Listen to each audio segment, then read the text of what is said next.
যুগের পরে যুগ কেটে যায়, মানুষ তাকে ভোলে না। সত্যি বন্ধুরা, যুগের পর যুগ চলে যায়, মানুষ তাকে ভোলে না। আর তিনি হলেন আমাদের হাসির রাজা গোপাল ভাঁড়। নমস্কার বন্ধুরা, আজকের গল্প মহাজনের টাকার থলি। সাথে থাকো আর শুনতে থাকো।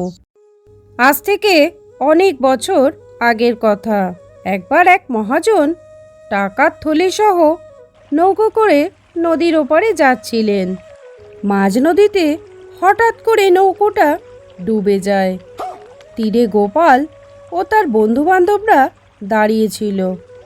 তারা অনেক কষ্টে মহাজনকে তীরে টেনে তুলতে সমর্থ হয়, না হলে স্রোতের টানে তাকে অক্কা পেতে হতো। কিন্তু মহাজনের ভারী টাকার থলিটি বর্ষার ভরা নদীতে কোথায় তলিয়ে গেল। গোপাল এবং তার বন্ধুবান্ধবরা তা জানতেও পারল না। ডাঙায় তোলার বেশ কিছুক্ষণ পর মহাজনের জ্ঞান ফিরে আসে। আর জ্ঞান ফিরে আসতেই মহাজন গোপাল ও তার বন্ধুবান্ধবদের গালাগাল করতে থাকেন। বলে, আমায় নদী থেকে না তুলে যদি টাকার থলিটা তুলতে পারতেন তবে বুঝতাম একটা বাহাদুরির কাজ করেছেন। আপনারা সব অকর্মার ঢেকি, একদম অপদার্থ। এরূপ লোকদের দু চোখে দেখতে পারি না আমি। মহাজনের মুখে এইসব কথা শুনে গোপাল আর চুপ করে থাকতে পারল না। বলে, আপনাকে মানুষ ভেবে জীবন বাঁচিয়ে মহাদোষ করে ফেলেছি, তাই না? তাই আমরা ঢেকি।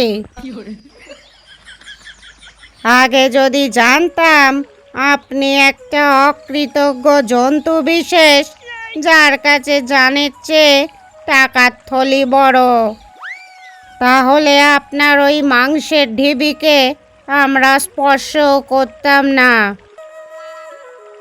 আপনি তাহলে ঢক ঢক করে নোনা জল খেয়ে টাকার টুংটাং শব্দ শুনতে শুনতে ভবপারে যাওয়া ঢং ঢং বাদ্যি এতক্ষণে শুনতেন।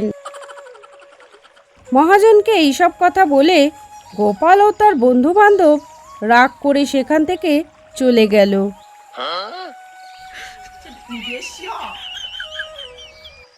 ছোট্ট একটি গল্প এই পর্যন্ত শোনার জন্য আপনাকে জানাই অসংখ্য ধন্যবাদ। গল্পটি ভালো লাগলে লাইক, শেয়ার, কমেন্ট করে আমার পাশে থাকবেন।